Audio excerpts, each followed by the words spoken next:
Hello everyone. इस video में हम डिस्कस करेंगे about gravimetric method of analysis.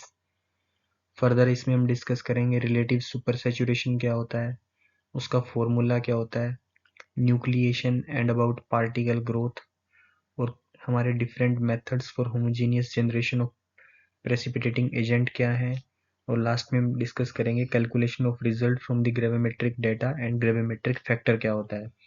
जो भी इस पूरी स्लाइड में आपको विजिबल है वो हर चीज हम इस through out the video discuss करेंगे। चलिए प्रोसीड करते हैं। सबसे पहले है gravimetric analysis method. Gravimetric analysis method क्या होता है?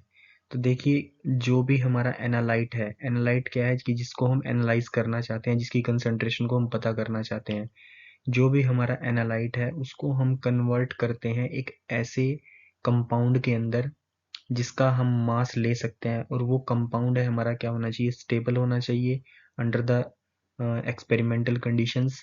तो इसी टाइप के मेथड को हम क्या बोलते हैं, ग्रेविमेट्रिक एनालिटिकल मेथड।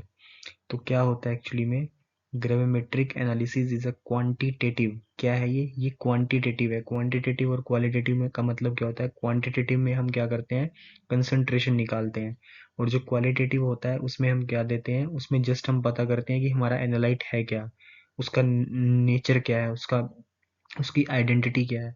और क्वांटिटेटिव में हम उसकी क्या निकालते हैं, कंसंट्रेशन। ये क्वांटिटेटिव एनालिटिकल टेक्निक है in which the amount of analyte, क्या निकालेंगे हम, अमाउंट ऑफ एनालाइट का मतलब क्या है, उसकी हम वेट भी निकाल सकते हैं, उसकी कंसंट्रेशन भी निकालते हैं, जनरली हम मास निकालते हैं, इज डिटरमाइंड बाय मेजरिंग मास। तो हम क्या मेजर करेंगे उसके अंदर, उसका मास। तो एक्चुअली में होता क्या है कि हम एनालाइट को एक ऐसे कंपाउंड में कन्वर्ट करते हैं जिसका मास हम ले सकते हैं। It is one of the most it is one of the most accurate classical method. तो अगर आपसे पूछा जाए कि जो ग्रेविमेट्रिक एनालिटिकल मेथड है वो क्या है, वो एक क्लासिकल मेथड है। अब इसके अंदर जो ग्रेविमेट्री होती है वो डिफरेंट टाइप के मेथड होते हैं, डिफरेंट कैटेगरीज होती हैं। सबसे पहली होती है प्रेसिपिटेशन। प्रेसिपिटेशन का बेसिस क्या होता है, मास ऑफ प्रेसिपिटेट। मतलब जो हमारा एनालाइट है, फॉर एग्जांपल क्लोराइड, क्लोराइड हमारा क्या, हमें क्लोराइड की कंसंट्रेशन को निकालना है, तो आप इसको किस में कन्वर्ट करोगे, AgCl, सिल्वर नाइट्रेट की हेल्प से आप क्लोराइड को क्या करोगे, प्रेसिपिटेट करोगे, और उस प्रेसिपिटेट का आप क्या लोगे, वेट लोगे। और इस मेथड की जो एक्यूरेसी है वो वेरी हाई होती है। दूसरा क्या होता है, वोलेटाइजेशन। वोलेटिलाइजेशन का मतलब क्या होता है कि आपको एक एनालाइट लेना है और उसके बाद उसका टेम्परेचर इंक्रीज करना है। टेम्परेचर पे जो लॉस ऑफ मास होता है, लॉस ऑफ मास होगा, वो जैसे किसी कंपाउंड के अंदर मॉइस्चर प्रेजेंट है, तो उसका आप क्या कर सकते हो, उस मॉइस्चर को रिमूव कर सकते हो हीट के साथ। तो वहां पे आप क्या देख रहे हो, लॉस ऑफ मास देख रहे हो, तो उससे भी हम क्या निकाल सकते हैं कि हमारा कंपाउंड की वेट कितना है। तीसरा मेथड होता है इलेक्ट्रोग्रेविमेट्री।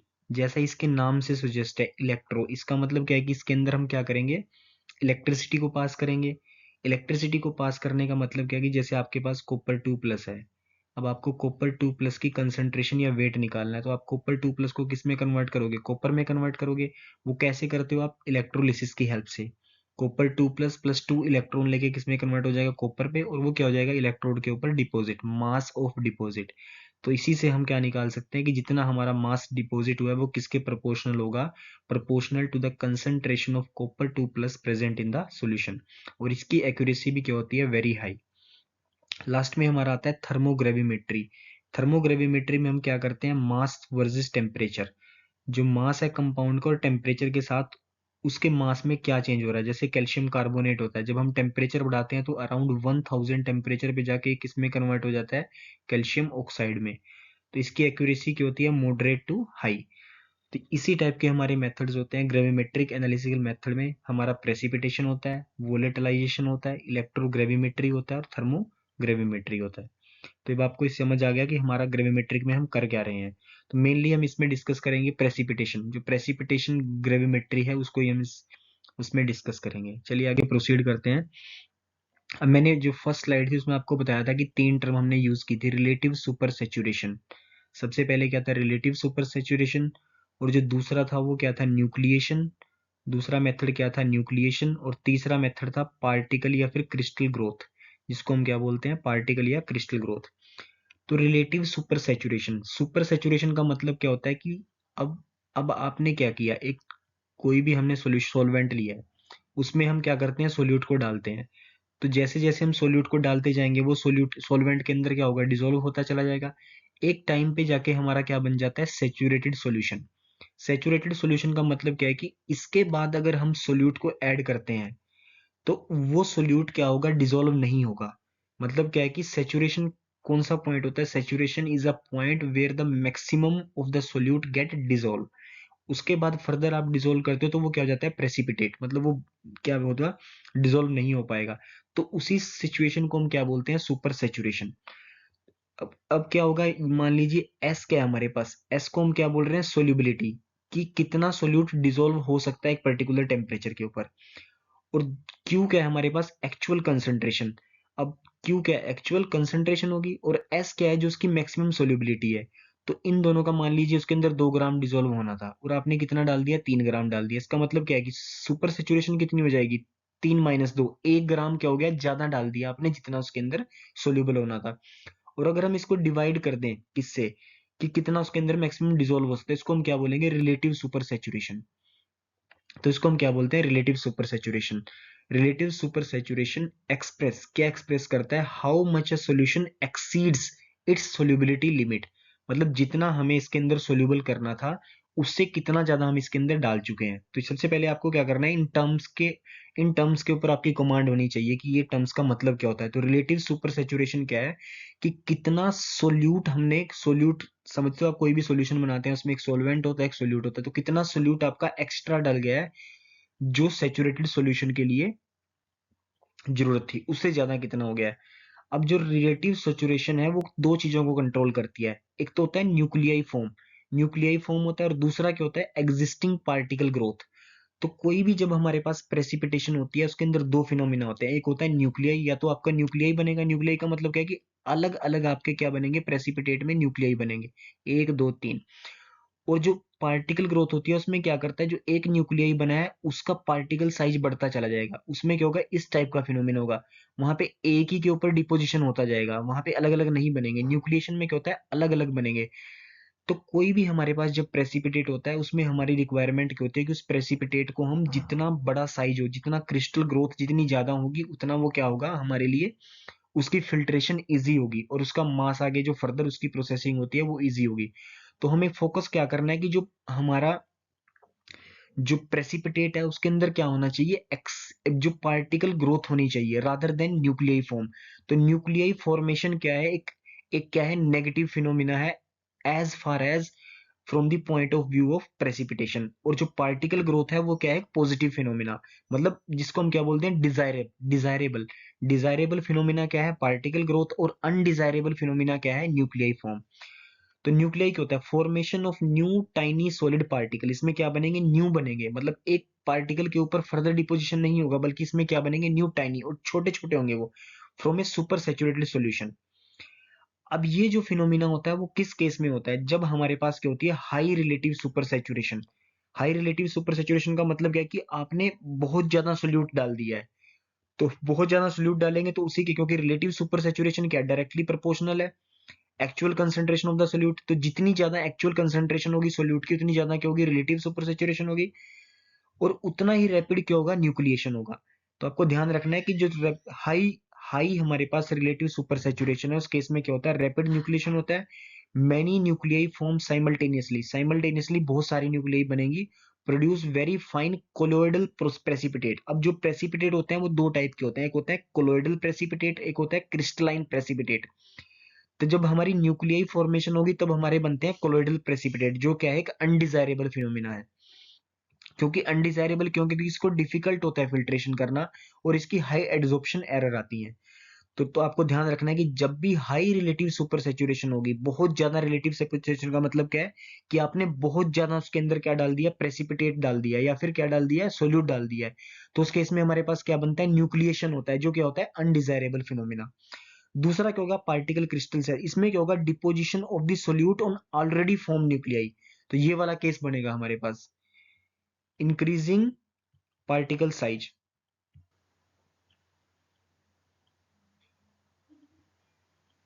ठीक है, तो इसमें क्या होता है, dependence on the relative super saturation क्या होता है, low to moderate low to moderate होगा, डोमिनेंट क्रिस्टल ग्रोथ होगी। तो जब भी हमारे पास क्या होता है, रिलेटिव सुपर सैचुरेशन जो होती है लो टू मॉडरेट होती है, तो उस केस में हमारे पास क्या होगा, डोमिनेंट क्रिस्टल ग्रोथ होगी, फ्यू न्यूक्लियाई बनेंगे बट दे ग्रो लार्जर।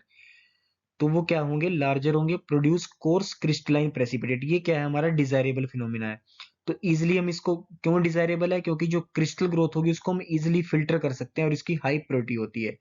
तो जब भी हमारी लो रिलेटिव सुपर सेचुरेशन होती है, वो किसको फेवर करती है, पार्टिकल ग्रोथ को, और उस केस में हमारा इजी फिल्ट्रेशन होती है। तो चलिए हम आगे प्रोसीड करते हैं। उसके बाद है relative relation between relative super saturation. दूसरा क्या है हमारे पास, न्यूक्लिएशन, जो हमने पिछली स्लाइड में डिस्कस किया था, उसको हम रिवाइज कर लेते हैं, न्यूक्लिएशन एंड ग्रोथ।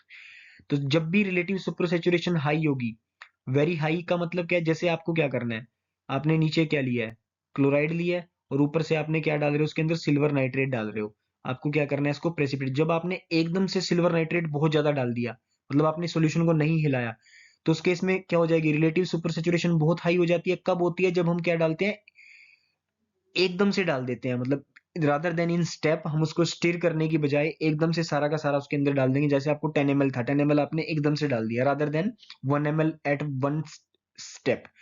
तो उस केस में हमारा डोमिनेंट प्रोसेस क्या होगा, न्यूक्लिएशन होगा। न्यूक्लिएशन में हमारे प्रेसिपिटेट क्या होंगे, क्लोइडल बनेंगे और फाइन बनेंगे। ये क्या होता है, इनडिजायरेबल अनडिजायरेबल फिनोमिना होगा। दूसरा क्या होता है, मॉडरेट। जब आपकी मॉडरेट रिलेटिव सब्सटेंशन होगी, अब आपने क्या डाला है, 2 ml डाल दिया, मान लो इसको एट ए पॉइंट, आपको 10 ml डालना था, आपने 2 ml एक बार डाला, फिर 2 ml डाला, तो ये मॉडरेट बोलेंगे। तो उस केस में हमारी न्यूक्लिएशन भी होगी और ग्रोथ भी होगी, क्योंकि न्यूक्लिएशन वाला फिनोमिना भी लगेगा और ग्रोथ वाला भी लगेगा। तो हमारे पार्टिकल का क्या हो जाएंगे, मिक्स्ड पार्टिकल बनेंगे, आपके कोलोइडल भी बनेंगे और क्रिस्टलाइन भी बनेंगे। तीसरा क्या, आपने स्लोली डाला है। लो का मतलब क्या है, कि आप डाल रहे हो और सॉल्यूशन को स्टिर कर रहे हो, इसको हिलाते जा रहे हो। तो उस केस में हमारे पास रिलेटिव सुपर सैचुरेशन क्या होती है, मिनिमाइज हो जाती है। मिनिमाइज होने का मतलब क्या है, कि हमारा फिनोमिना कौन सा डोमिनेट कर जाएगा, पार्टिकल ग्रोथ का। जब पार्टिकल ग्रोथ आपकी डोमिनेट कर रही है, तो उस केस में हमारे जो प्रेसिपिटेट है वो क्या बनेंगे, लार्ज बनेंगे और क्रिस्टलाइन बनेंगे। This is exactly what the diagram represent, यही रिप्रेजेंट कर रहा है कि जब भी लो रिलेटिव सुपर सैचुरेशन होगी तो पार्टिकल ग्रोथ डोमिनेट करेगी, और जब हाई रिलेटिव सुपर सैचुरेशन होगी तो न्यूक्लिएशन आपकी डोमिनेट करती है। High relative super saturation favours nucleation, ठीक है, producing fine particle, whereas low relative supersaturation favor particle growth producing large crystalline precipitate suitable for the gravimetric analysis। तो आपको इन दो स्लाइड से ये समझ आ गया कि हमें रिलेटिव सुपर सैचुरेशन को क्या रखना है, मिनिमम रखना है। मिनिमम कब रखेंगे, जब हम सॉल्यूशन को स्टिर करेंगे या फिर हम टेम्परेचर को बढ़ा देंगे, क्योंकि टेम्परेचर को बढ़ाने पे हमारी सोल्यूबिलिटी कम हो जाएगी। तो जब सोल्यूबिलिटी बढ़ जाती है, जब आप टेम्परेचर को बढ़ाते हो, तो सोल्यूबिलिटी एस से क्या है, वो इनवर्सली प्रोपोर्शनल है। तो एस बढ़ेगा तब भी रिलेटिव सुपर सैचुरेशन कम होगी, और जब Q कम होगा तब भी हमारी रिलेटिव सुपर सैचुरेशन क्या होगी, कम होगी। तो चलिए हम आगे प्रोसीड करते हैं। अब हमें क्या करना है, होमोजीनियस प्रेसिपिटेशन। होमोजीनियस प्रेसिपिटेशन का मतलब क्या है, कि जो हमारा एनालाइट है, जिसको हमें क्या करना है, एनालाइज करना है, जिसको हमें प्रेसिपिटेट में कन्वर्ट करना है। तो homogeneous precipitation is a gravimetric technique in which the precipitating agent is generated slowly. हम उसको स्लोली जनरेट करते हैं uniformly through out the solution. जो भी हमारा प्रेसिपिटेटिंग एजेंट होगा उसको हम सॉल्यूशन के अंदर क्या करेंगे, जनरेट करेंगे। हम डायरेक्टली नहीं डालेंगे अपने प्रेसिपिटेटिंग एजेंट को, हम उसको स्लोली जनरेट करते हैं, और यूनिफॉर्मली वो जनरेट करते हैं through out the solution bye a chemical reaction. एक केमिकल रिएक्शन हमें करनी है, मैं समझाऊंगा आपको कैसे होगा ये, rather than being added directly. This ensure, ये क्या इंश्योर करता है, लो रिलेटिव सुपर सैचुरेशन, क्योंकि जो लो रिलेटिव सुपर सैचुरेशन है वो फेवर करती है ग्रोथ को, favour particle growth over nucleation, and hence large pure easily filtrable crystal ये हमारे पास बनते हैं। Why homogeneous generation is preferred. अब आपको ये क्वेश्चन आपके माइंड में राइज होगा कि होमोजीनियस जनरेशन हमें क्यों करनी है, हम डायरेक्टली क्यों नहीं डाल रहे हैं इसको, हम सॉल्यूशन के अंदर ही क्यों अपने प्रेसिपिटेटिंग एजेंट को जनरेट कर रहे हैं।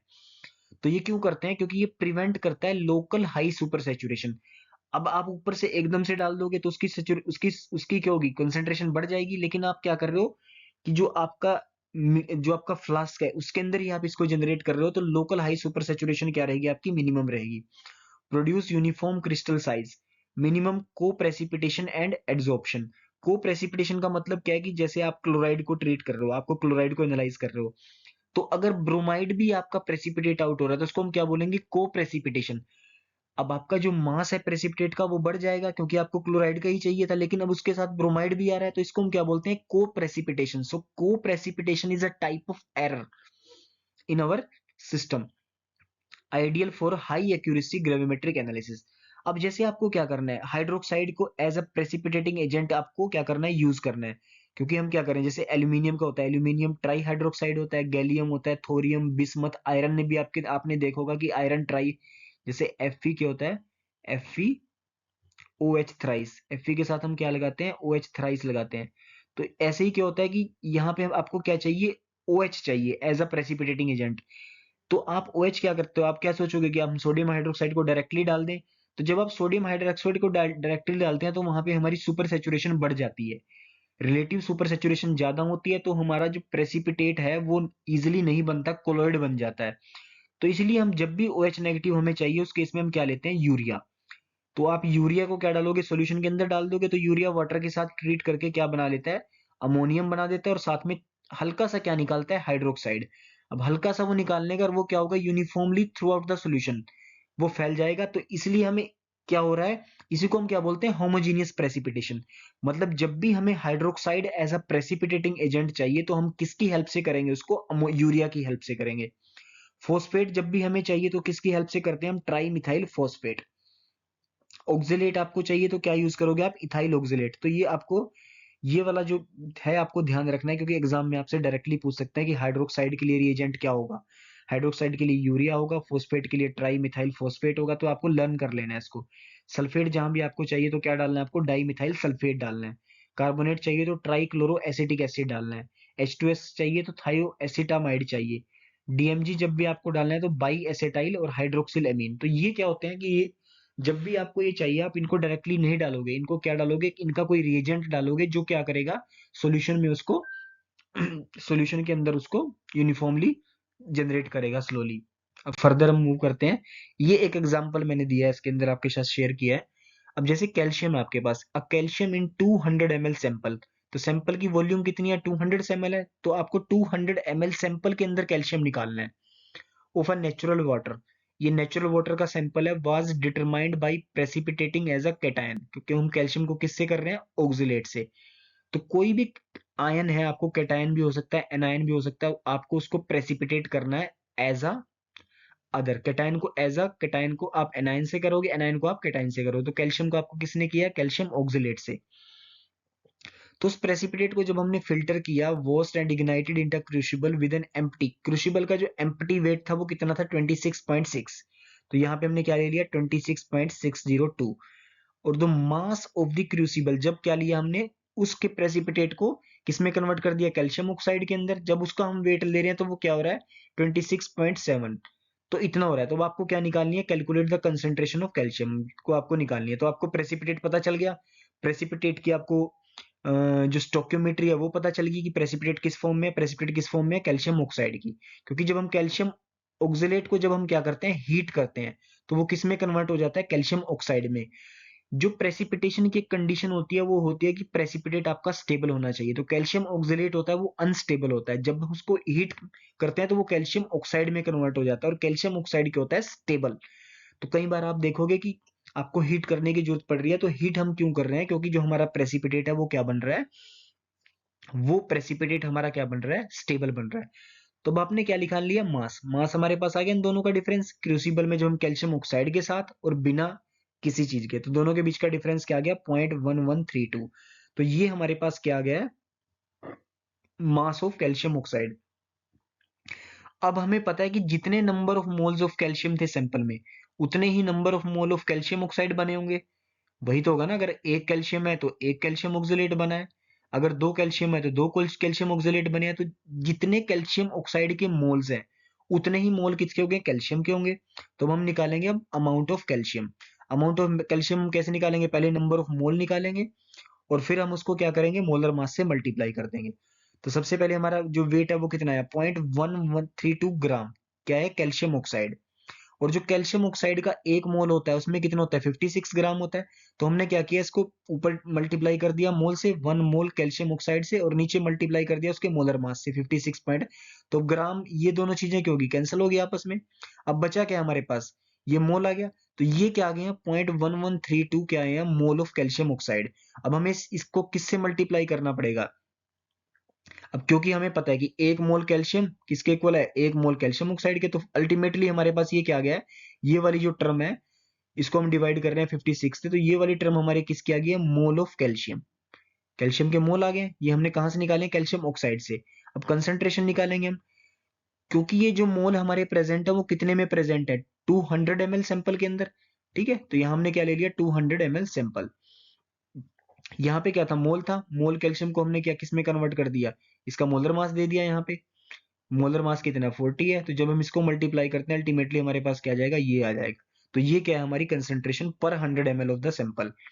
तो जैसा भी उसकी क्वेश्चन की डिमांड है उसके हिसाब से आप इसको कन्वर्ट कर सकते हो। सबसे पहले आपको क्या लेना है कि जो प्रेसिपिटेट बना है उसका वेट कितना है, उसके वेट की हेल्प से आपको निकालने हैं उसके नंबर ऑफ मोल। तो जितने नंबर ऑफ मोल प्रेसिपिटेट के होंगे उतने ही क्या होगा, कैल्शियम रहा होगा उसके अंदर। तो आपको जब मोल पता चलेगा, वॉल्यूम आपको पता ही है कितनी वॉल्यूम है, तो उससे आप कंसेंट्रेशन निकाल सकते हो उसकी। चलिए हम फर्दर मूव करते हैं। तो ये क्या हमारे पास 8 हाइड्रोक्सी क्विनोलिन, इसको हम बोलते हैं ऑर्गेनिक प्रेसिपिटेटिंग एजेंट। तो बहुत इंपॉर्टेंट होता है जब भी आप मैग्नीशियम को, approximately 2 dozen cation form sparingly soluble chelates होते हैं ये विद 8 हाइड्रोक्सी क्विनोलिन, 8 हाइड्रोक्सी। तो structure of magnesium 8 hydroxy quinoline. तो ये क्या होता है आपके पास 8 हाइड्रोक्सी क्विनोलिन, इसके साथ हम किसको कर रहे हैं, मैग्नीशियम को। तो मैग्नीशियम क्या हो गया बीच में, ये हो गया, और इसने क्या बना लिया, इसके साथ एक कॉम्प्लेक्स बना लिया, इसको हम चिलेट बोलते हैं। तो मतलब ये फिनोमिना रहा होगा जो हमारा सॉल्यूशन के अंदर होता है जब मैग्नीशियम के अंदर हम 8 हाइड्रोक्सी क्विनोलिन को डालते हैं। तो आपको ध्यान रखना है कि मैग्नीशियम के लिए जब भी हमें मैग्नीशियम को एनालाइज करना है सैंपल के अंदर, हम उसको किसकी हेल्प से करते हैं, 8 हाइड्रोक्सी क्विनोलिन। तो ये आपसे डायरेक्ट एग्जाम में पूछा जाता है, इसको हम क्या बोलते हैं, ऑक्सीन। और इसका फॉर्मूला भी आपको याद रखना है। The solubility of metal 8 hydroxyquinoline vary widely from cation to cation and are pH dependent। और ये pH के ऊपर डिपेंड करता है, because 8 hydroxyquinoline is always pH depend. क्यों कर रहा है, क्योंकि 2H प्लस क्या निकल रहा है, रिएक्शन में निकल रहा है। तो अगर हम इसको रिमूव कर दें यहाँ से, अगर हमने इसको बेसिक मीडियम में ले जाए तो हमारी रिएक्शन क्या हो जाएगी, लीच एटलियर प्रिंसिपल लगेगा, इस डायरेक्शन में चली जाएगी, फॉरवर्ड डायरेक्शन में, और उतना ही ज्यादा हमारा प्रेसिपिटेशन होता जाएगा। तो इसको हम क्या बोलते हैं, deprotonate during a chelation reaction. Therefore we can achieve a considerably degree of selectivity in the use of 8 hydroxyquinoline by controlling.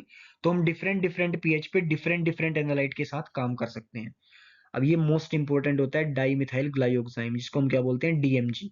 DMG is a organic precipitating agent of unparalleled specificity. इसकी क्या होती है, मतलब यहाँ पे कोई भी आयन आपका इंटरफेयर नहीं करेगा जब भी आपको निकल को प्रेसिपिटेट करना है from A weekly alkaline solution. तो जब भी आप निकल को क्या करेंगे, प्रेसिपिटेट करना है, तो आपको हमेशा ही उसको किसकी हेल्प से करना है, डाई मिथाइल ग्लाइयोक्साइम। इसका फॉर्मूला आपको ध्यान रखना है, क्योंकि ये सी डबल बॉन्ड जो होता है, C double bond N, C double bond N, और उसके ऊपर क्या लगा हुआ है, ओ एच। तो इस ग्रुप को हम क्या बोलते हैं, ऑक्साइम। ये क्या होता है, ऑक्साइम। अब यहाँ पे 2 मिथाइल है, डाई मिथाइल, क्योंकि ये क्या हो गया, डाई मिथाइल ग्लाइयोक्साइम। ग्लाई क्या होता है, जब आपके पास दो सी सी बॉन्ड होता है उसको हम क्या बोलते हैं, ग्लाई। यहाँ पे निकल आ गया, तो बीच में निकल लग गया, और दोनों तरफ से क्या हो गया, ये एक ग्लाइयोक्साइम का ये वाला मॉलिक्यूल लग गया, दूसरा ये वाला लग गया। अब आप इसमें इंपॉर्टेंट बात ध्यान क्या रखनी है कि जो निकल के साथ क्या हो रहा है, कॉम्प्लेक्स क्या बना रहा है, नाइट्रोजन बना रहा है। नाइट्रोजन अपने लोन पे डोनेट कर रहा है निकल को, यहाँ भी देखो। और दो हमारे पास क्या बन रहे हैं, हाइड्रोजन बॉन्ड। ये वाले दो क्या बन रहे हैं, हाइड्रोजन बॉन्ड। तो ये हाइड्रोजन बॉन्ड क्या करते हैं, इस प्रेसिपिटेट को हाईली स्टेबलाइज करते हैं, और इसका जो कलर होता है वो क्या होता है, रेड कलर होता है। तो nickel dimethylglyoxime is spectacular in appearance, it is beautifully vivid red colour. This precipitate is so bulky that only small amount of nickel, बहुत ही स्मॉल अमाउंट होगी निकल को, उसको भी हैंडल कर सकता है। तो चलिए हम आगे प्रोसीड करते हैं। So this is all about the gravimetric analysis. तो आपको ध्यान रखना है कि उसमें रिलेटिव सुपर सेचुरेशन क्या होता है, न्यूक्लिएशन क्या होता है, पार्टिकल ग्रोथ क्या होती है, डिफरेंट प्रेसिपिटेटिंग एजेंट्स क्या होते हैं, होमोजीनियस प्रेसिपिटेटिंग एजेंट हम उसको बोलते हैं। तो अगर ये वीडियो आपको अच्छी लगी है तो आप इसको लाइक कीजिए, इसके ऊपर कमेंट कीजिए, और आप चैनल को सब्सक्राइब कीजिए। Thank you.